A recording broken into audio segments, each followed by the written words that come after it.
It's apathy. It's a piece. Apathy. A piece. Apathy. It's a piece. Apathy. A piece. A piece. Apathy. Apathy.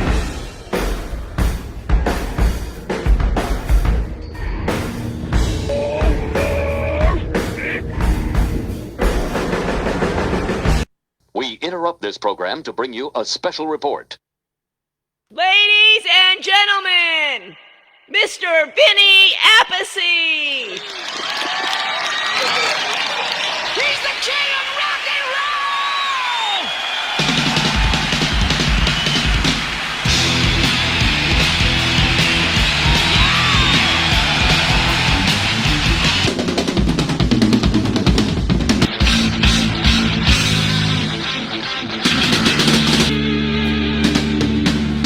He was straight from hell!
That was the final explanation point.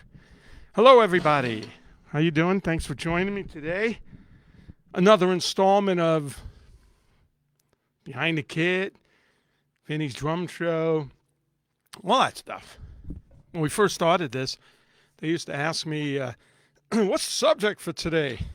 So I had things like paradiddles, what you can do with paradiddles.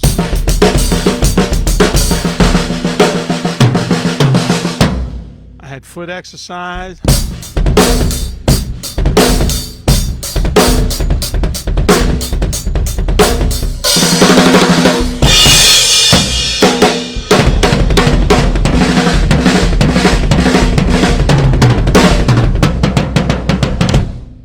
What else did it have? Double paradiddle. But, you know, after, I don't know how many of these I've done, probably 40 something. I just wing it now. Depends what I feel from the audience, you know. You guys sound great, really loud tonight. What a great audience. Don't you hear that at every concert? You guys are just, oh man, amazing, you know. And then you go, last night we played, I played in the living room, and that audience wasn't nearly as good as you guys. So, who knows? But you hear that a lot, don't you? I want to thank everybody. The first one on was Chase, my friend Chase Loud. Capital letters L-O-U-D, Chase. He plays drums too.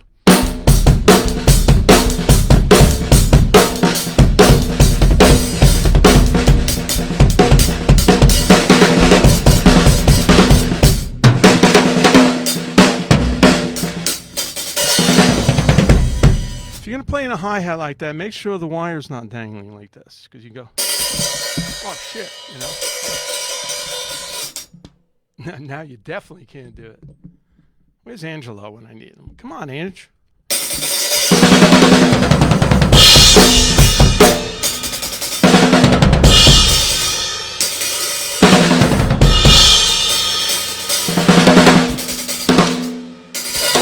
I love playing on that.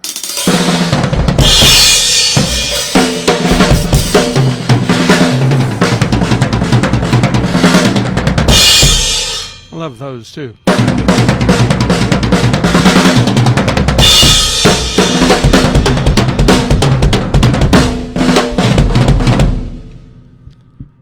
That was actually a Bonzo lick. Slowly, it's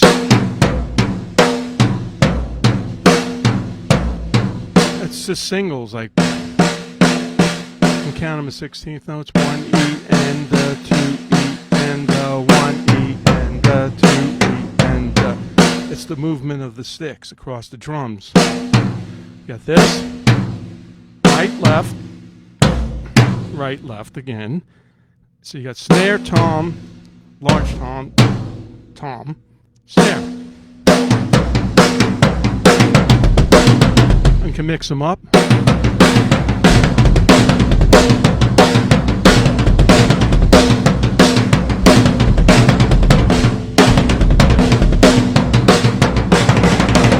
Fast.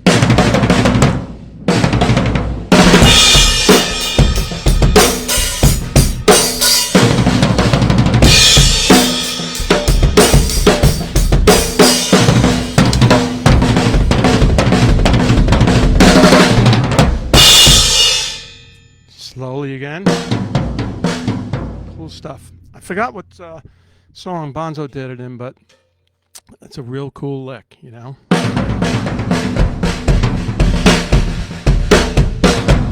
See, this is the way you play musically. This is the way I think. All of a sudden, this came into my head, right? So you can go. Now I forgot.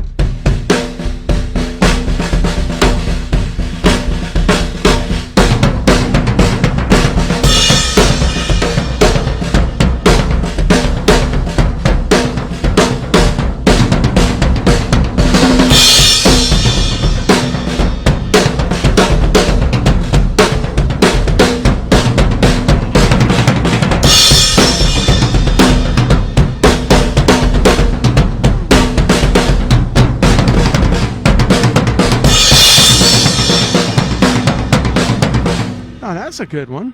So I was going this way. Then I started the other way. Started with the toms.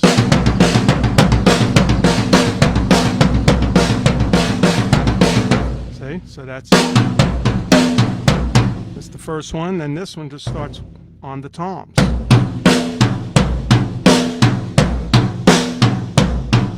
Put them together.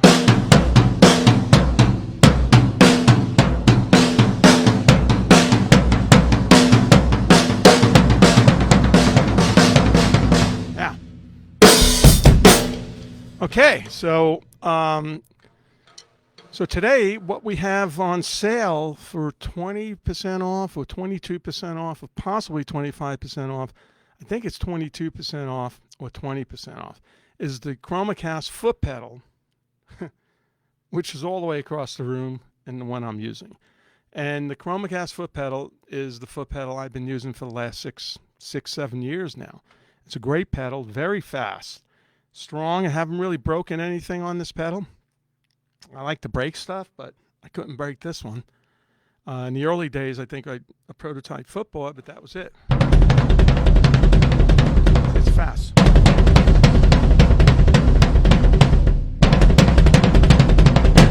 And I tell this to everybody, every show, all you drummers out there, in order to get a fast foot like this, you have to have a fast pedal.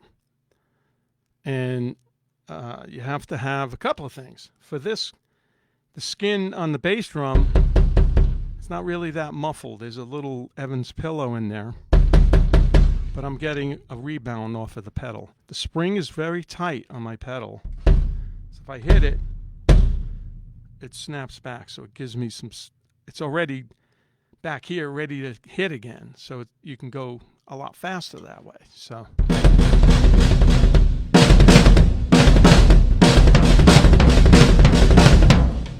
it's a great pedal, strong, and it's got a good sound. And I don't know if a lot of guys know this, but this beater is one of these half, it's a felt on the front and plastic on the back. I never use the plastic on the back because I've done it before, and I've melted some of the drum head, which is weird. So I just use the felt. I like the sound of the felt. And it's an interesting thing that if you change the beater, it changes the bass drum sound slightly. So, you know, if you're not happy with your bass drum sound, you could try different beaters. It's affects the sound amazingly, you know. So ChromaCast pedal, check it out. There's a coupon on there. And it's a great pedal, you know, great sound, the whole thing.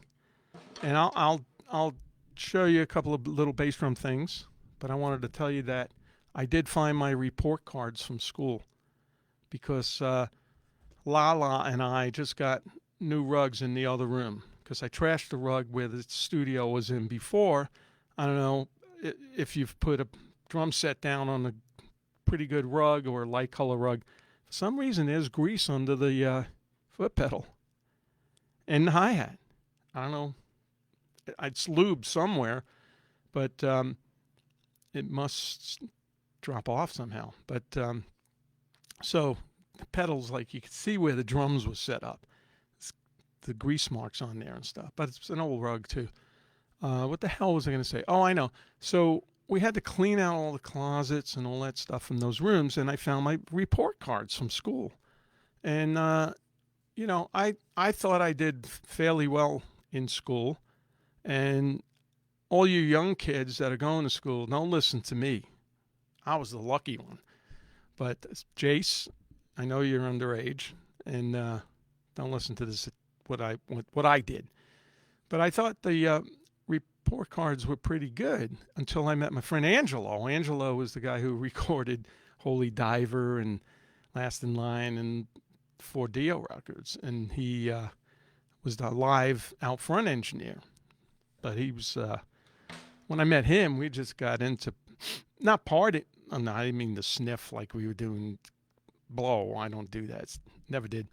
But we got into just, you know, music and having fun and staying outside more than inside of the school. So, but the marks, even before that, I look at these things, and it's all these reds, and like I got French, I got first of all, they gave me French, and grew up in Brooklyn, and I'm like, what on earth do I need French for? I'm in Brooklyn. So the first quarter, I must have got 65. In the second quarter, I got 40. I'm like, holy French, that's terrible. And yeah, so I always said, what am I going to need French in Brooklyn? Then what, 10 years later, or however long later, I find myself in Paris checking into the hotel with the band, or trying to go to the restaurant in France, wherever we were, and not speaking a word, just the orange juice, and, close the door and open the window is all I knew. So I didn't eat much there, but I got a good draft from the window. So, but the report cards are terrible. And just even music I got 85. And the next quarter I got like 50, because the teacher, the band orchestra, they're playing Jesus Christ Superstar. And it went da da da da da da da da.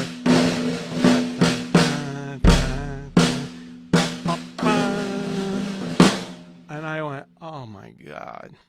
So I was playing something else. I was like,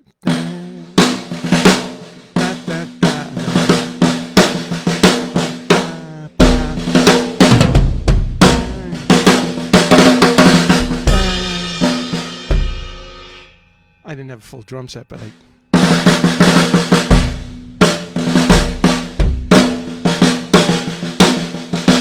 now I followed the accent, so it would have worked. The accents would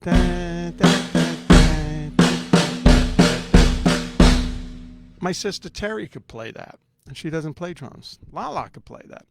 So I would follow those accents.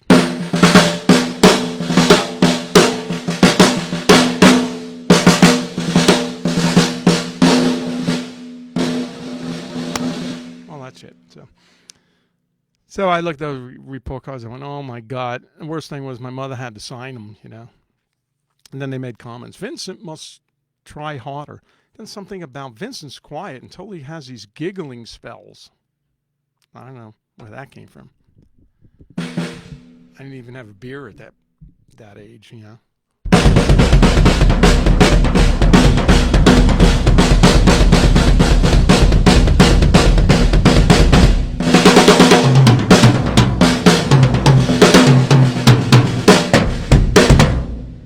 Play Jesus Christ Superstar.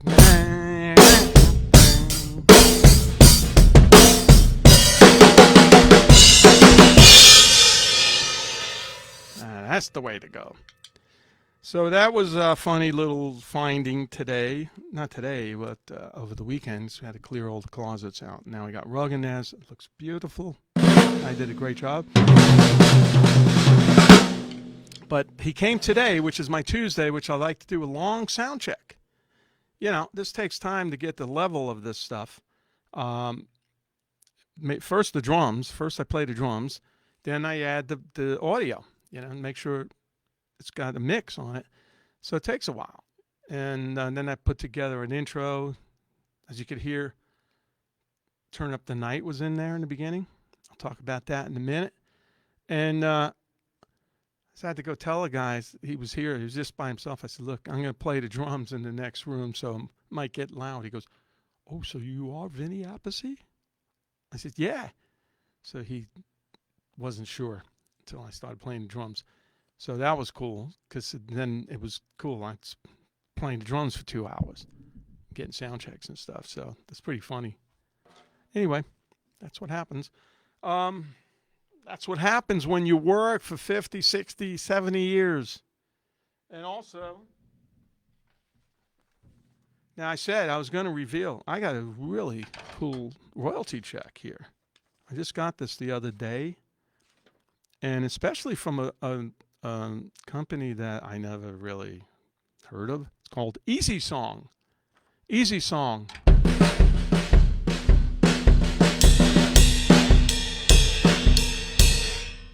That's Easy Song theme. And this is why I tell you guys, you get in the music business, you get writing, you get share the band, you get whatever. try to get that stuff to come direct to you.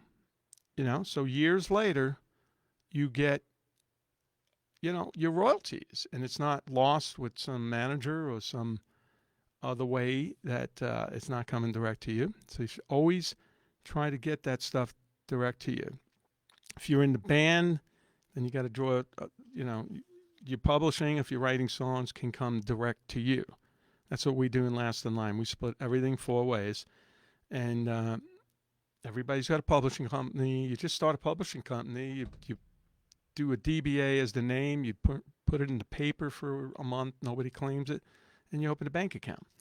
It's easy. And then you get a collection agency like Harry Fox or somebody, and they collect from all around the world. And they know, oh, like mine, this is Appice Music. It's a P.O. box. So, or you can get direct deposit. So very important. Otherwise, where's the money go? So this check came unexpectedly. So, I could pay for the carpets and everything and buy the turtles new food, some more extra food, maybe a snack, dessert, turtle dessert. So I wanted to show you guys, to inspire you to do this so you get checks all the time. So check it out. I'll put it up to the camera.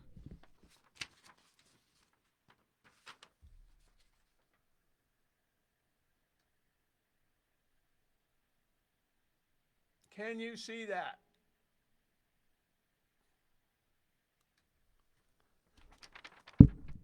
And I'm going to go to the bank and I'm going to cash it. I'm going to tell them I want cash. If you can't see it, it's for 0.01. 1 penny. I never got one that low. Obviously, we get bigger checks from other places, but who knows what they use this for. Could have been Rainbow in the Dark, maybe the intro or something in the women's bathroom in some office space, But they actually sent this. Very nice check. It's got a stub. It says Appice Music. And how much did it cost to send this? Somebody had to sit there on the computer and go, oh, Appice Music, let's send him his royalty check. What is it? Oh, it says penny. How nice. Let me type that in. How do you make a penny? I never did a penny. Dot, decimal point, 0.01. Okay. And then February 2021 royalties. And then it had to go to some dude's desk who signed it. Right? So they paid the employee to do this, and it comes with a nice little stub. Now let's go mail it. Let's put it in the mail room. How much did that cost? They get a discount rate. How much is the stamps now? 50 cents or something? So this had to cost them 60 cents, right? So I think they lost money on this. So usually what they do with checks that are small is they don't pay you right away. They pay you, it accumulates $100. And then they pay you, which is smart. This way, they're not sending checks out all the time. For that kind of money,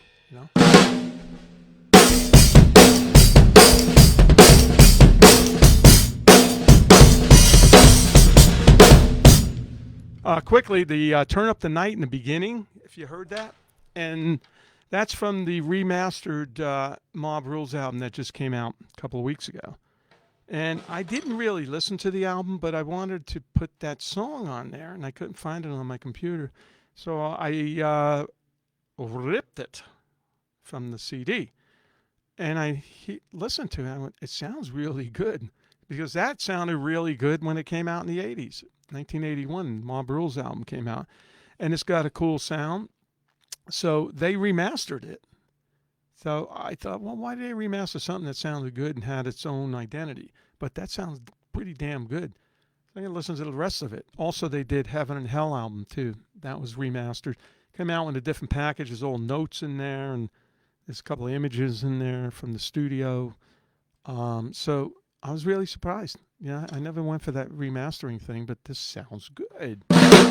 So that was where that came from. So what I want to tell you is that foot pedal is on sale, and ChromaCast foot pedal I've used all this time, and like I said, it's a fast pedal. I got the tension tight, I got the footboard up. You can get fast on it. If you don't have a fast pedal, or if the bass drum skin's really loose, you're not getting rebound from it. You know, you might play like this.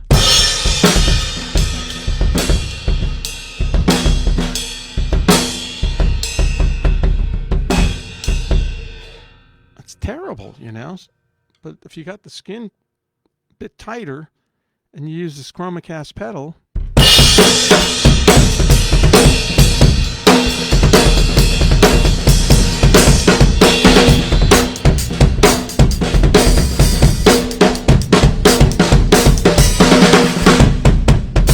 see, you play a lot better with the right equipment. So anyway, I guess that's where that report card said I was giggling, because I'm always thinking something silly to do, and that's kind of silly. Of course, you won't play like that unless you get the pedal. So check it out. So what I wanted to explain to you is I play very bass drum heavy, you know, because I used one bass drum my whole career. Went to two. Well, my brother went to two bass drums back in the late 70s, and I didn't like it, so I went back to one. So I got a pretty strong foot, and but when I play beats, the bass drum heavy. A lot of guys play snare drum heavy, or snare drum busy, whatever you want to call it, like this.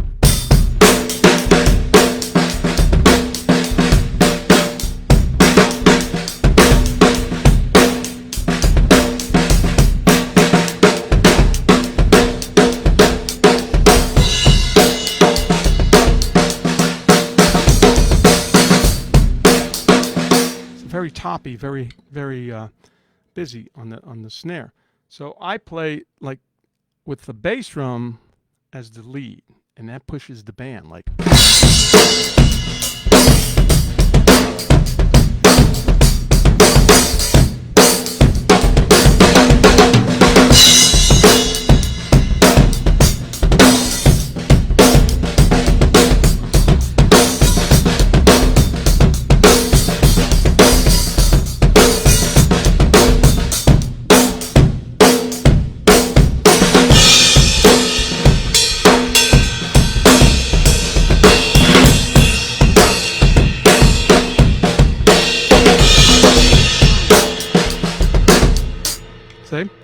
That's a lot more powerful, you know. So you can do a combination of both, but it's a matter of just trying to concentrate on the bass drum more. So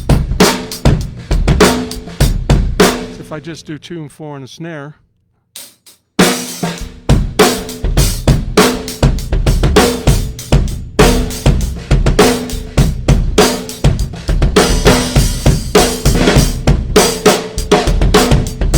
I cheated. That wasn't 2 and 4 in the snare. Also, you can double up. Snare drum.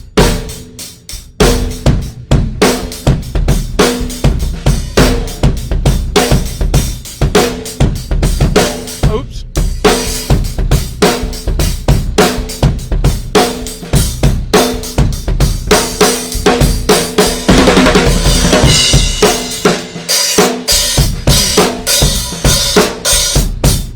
Anyway, and the foot pedal complements. I'm going to play a song. Save you. It's Lala is trying to sneak in. That foot pedal complements this kit. Now, this kit is the Command Series kit. It was on sale a couple of weeks ago, and this is poplar wood. And I'm using the actual snare drum that comes with it, the 5-inch, just the value snare drum. The drums are. We had a sale on them a couple of weeks ago. It was in the 500s for the whole kit. Four drums. I don't have the other one. It's in the garage. This is 12, 13, 18. So there's a 16. Snare's a 5-inch, and it's all poplar wood.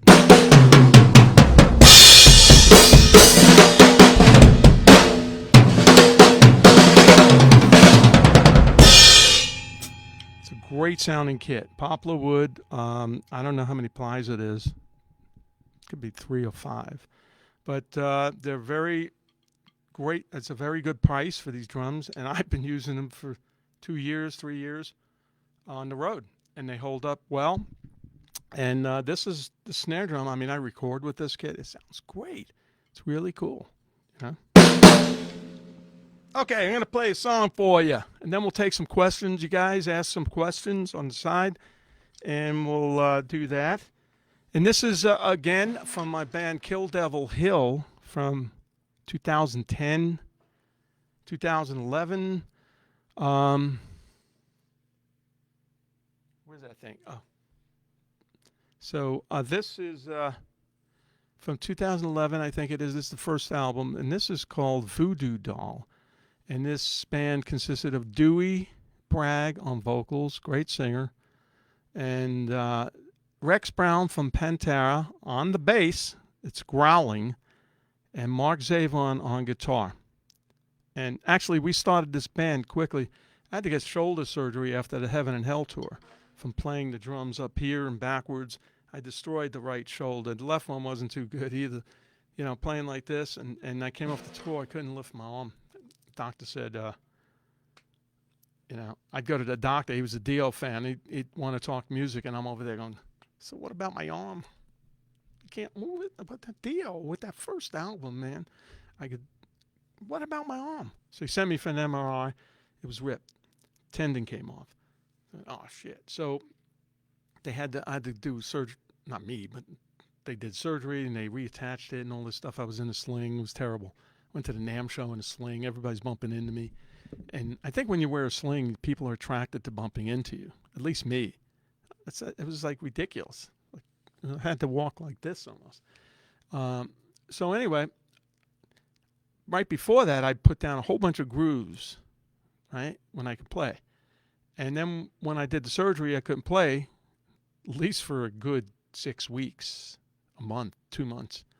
They said 6 months, but like I cheated. After about 2.5 months, I started playing lightly, and had all these grooves. And I got together with Mark Zavon on guitar, and we edited the grooves and wrote songs that way. And that's how a lot of these songs came about. So it was great, you know. It was a really good thing that worked out that way. It was a great band, great band. So this one's called Voodoo Doll. I got to find it here. It's going to play while I talk. I think the albums are still available somewhere. And that's one where I do have to find out if there's any checks generated for more than a penny. Who's gotten them? Okay. Here we go. There we go. Voodoo Doll.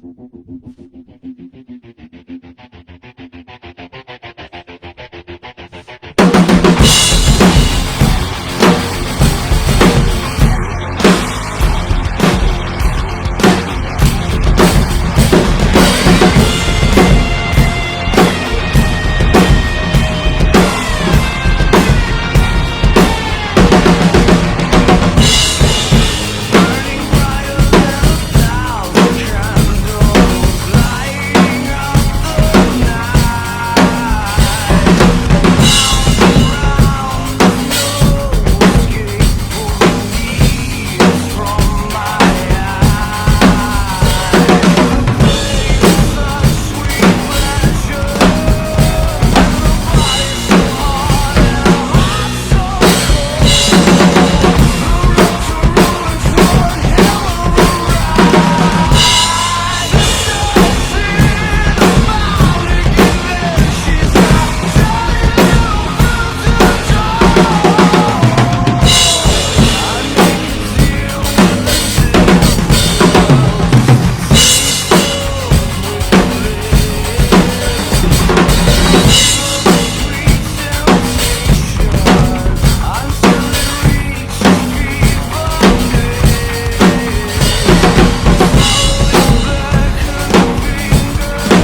Got a little lost at the end there, but you guys don't care, right?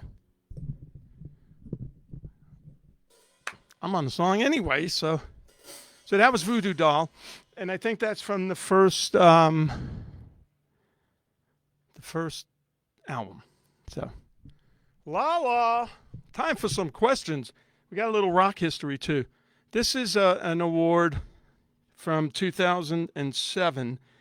Got this in England. This is called the Hammer Golden Gods Award. It says Heaven and Hell, Defenders of the Faith. Look at this thing. It's cool. And on the bottom, you gotta go that way. Look at that. Kind of resembles me. And that was a cool affair. It was like a really extravagant affair in London. And there was a lot of people there, like Brian May, Jeff Beck, who else? Everybody was there. Guys from Deep Purple, a couple of Jimmy Page, you know. And then afterward, I heard, I missed it. Jimmy Page, Jeff Beck, and Tony Iommi went to dinner or something, or for some drinks. I don't know where I went. I probably went to get a drink of water, and I missed it. So, anyway, we have La La Lollipop in the house. La La. You say hi?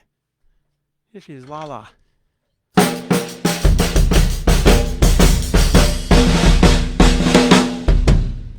It's hard to get in here now. Look at that. There she is, ladies and gentlemen.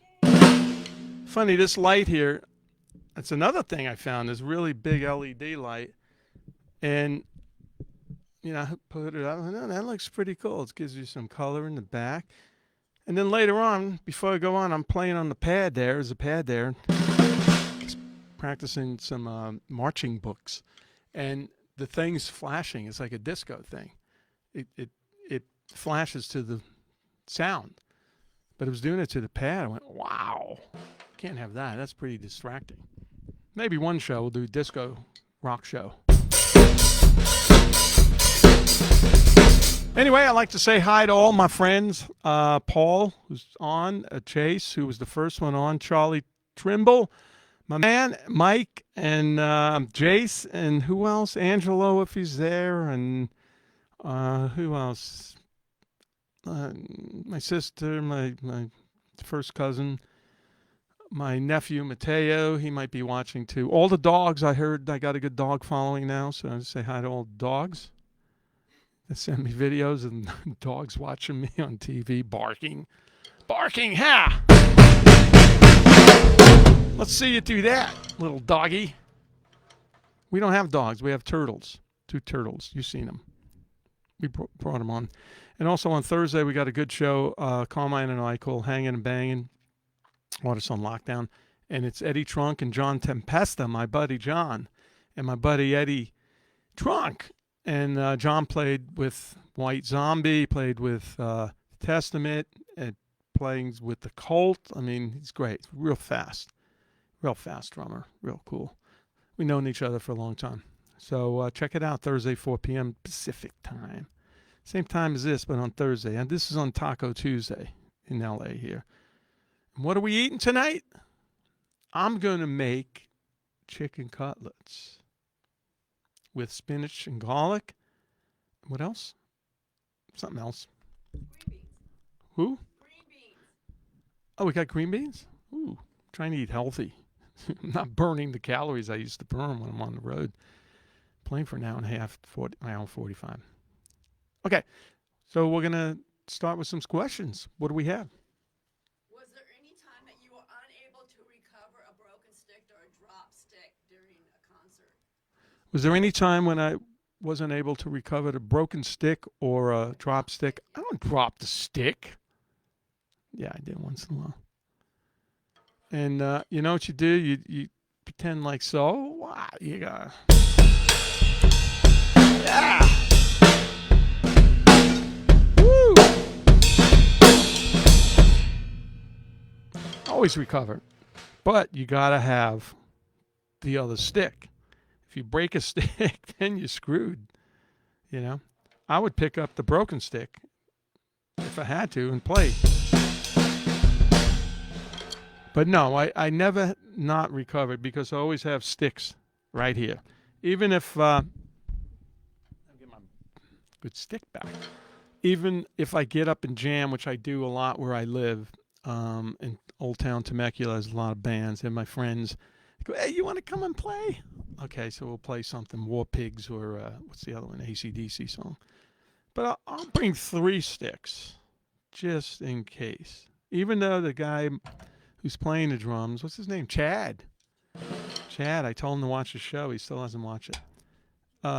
Has sticks there. So what you got to do is, if you're going to do something like that, 3 sticks minimum and a drum key in your pocket. As soon as you get up, boom, boom, boom, you know, because it might not be the sound you want on that snare drum. Bass drum, you can't really do much about it, but you can do snare toms, real tune-up, quick. Oh, okay, that doesn't sound very good. And they get the key out and, wow, bullseye. I still got the bottle as the stick holder. This makes a great stick holder, I must say. Look at this thing. It's just I don't know what they use this for. It had a cover. This is perfect because the sticks just sit there waiting to be pulled out and abused. Okay, next question.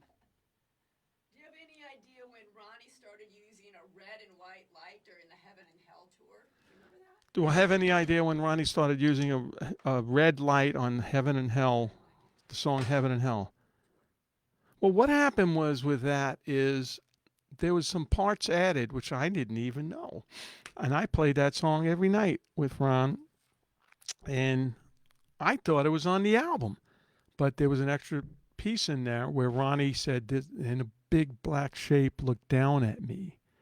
And he'd get down in front of the stage and do one of these with an evil face, and the red light would shine on his face. So it looked cool. And then with the rest of the lyrics, it went to, you're going to burn in hell, all of you. And all the flames went up. You know, so it was a very dramatic contrast from this red light. And we all came down, you know, and a big black shape. It's like a tongue twister. You know, we all came down in volume, dynamically, and then the fire went up, and then we went crazy. So that started when I joined the band. I mean, I joined Sabbath in the middle of the Heaven and Hell 1980 tour. So I don't know if he had that in the beginning of that tour or what. But when I joined, which was August of 1980, he was doing it. It was a great effect. Okay. Is there such a thing as a backwards fill? Is there such a thing as a backwards fill? If I face the other way, or if you consider this.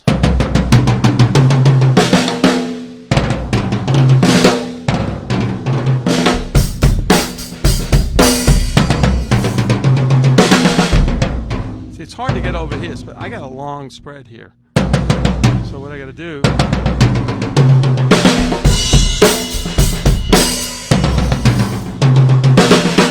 that's as backwards as you're going to get. And on a recording, yeah, you can take that fill, especially with Cubase or Pro Tools. Just get that fill and reverse it, and it'll be backwards. So, but live, that'd be hard to do. I mean, I did a Derringer album, Beyond the Universe. You know, it was a real fast song.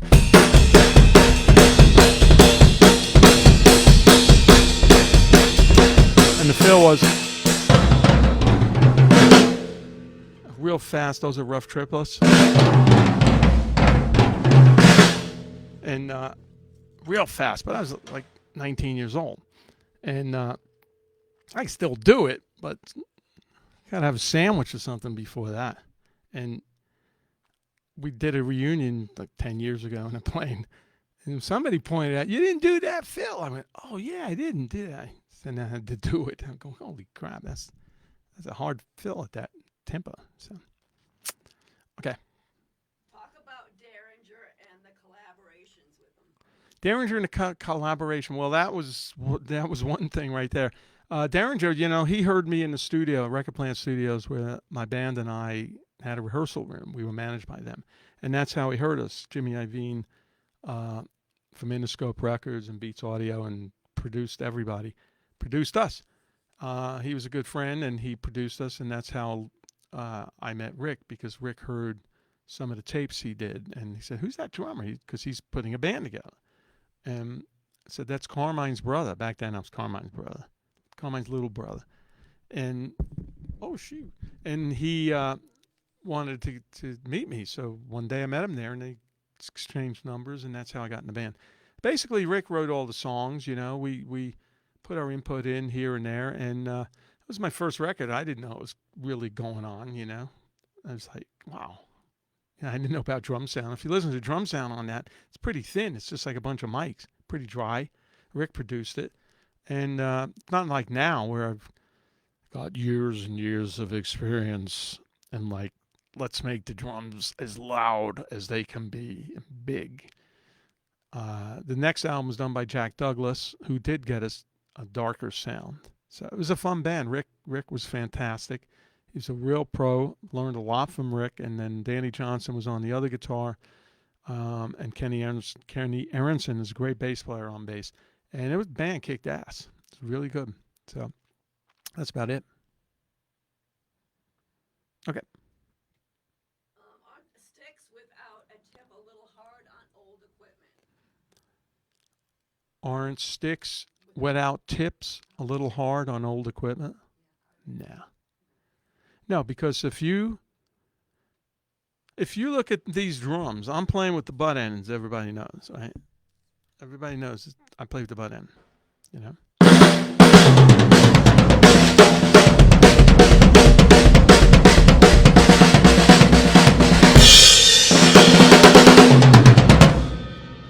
I get to playing pretty loud in here, but if you look at these drum heads, there's no dents in them. There's no dents in it, no dents in the snare. It's the way you hit it. If you're plowing into the drum with arms, and I could still do it with arms without denting the head, but I'm hitting right at the edge of at the round part of the sky, the butt.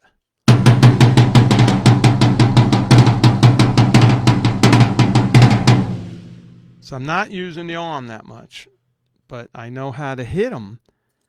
There's no dents in this thing, in these drums. So, you know where the volume comes from? Your wrist. Snap of the wrist. I don't want to kill Lala. See, this is like a body hit. A little bit of that. I put the shoulder in.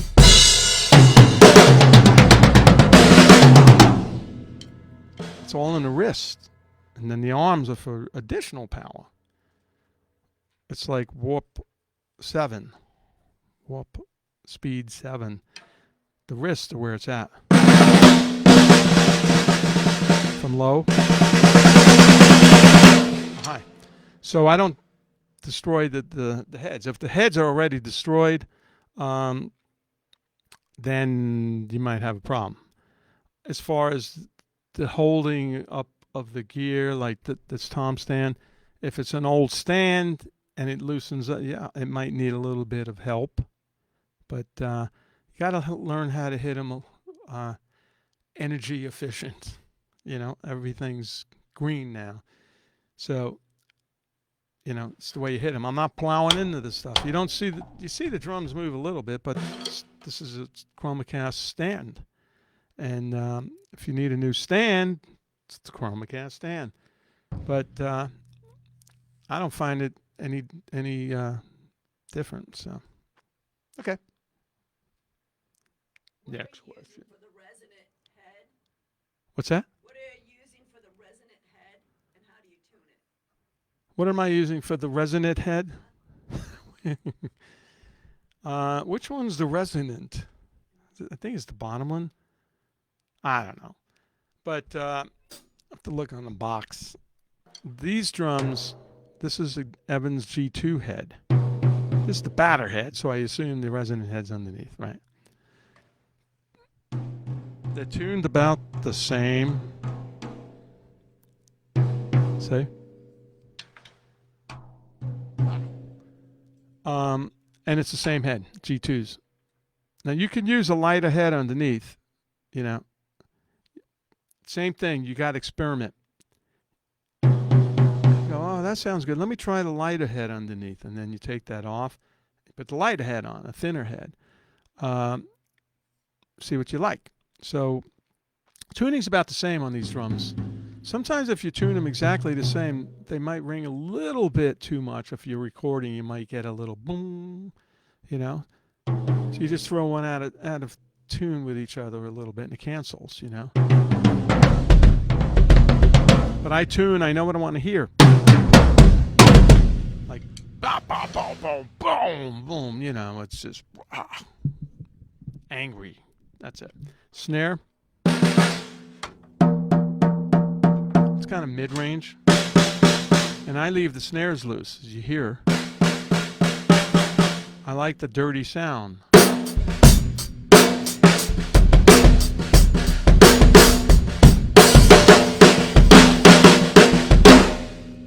It gives it a longer note. It's dirtier. It's more rock. So you got to experiment with drums. You know, a lot of guys don't. They get drums when they're young and they just play them and the skins are loose and all that stuff. So that's why if you go up and jam with some band or something, bring a drum key with it when you learn how to tune them, you know. And first you got to learn what you want to hear. Like I know what I want to hear with these drums. I want to hear the way I feel, you know, bass drum. Like, you know, just boom. I don't want to feel like this. Hey, Vinny. It's like having a giggling spell in school. I don't want to hear that. I want to hear. That's the way I play. I always played like that. So, we got a couple more questions, and then go make some cutlets. You're all invited too. Everybody's and if there's too many people, we'll go with my brother Frank's. He lives down the street. Or Brian next door. You met Brian. It was his birthday. He's 80 years old. Happy birthday, Brian.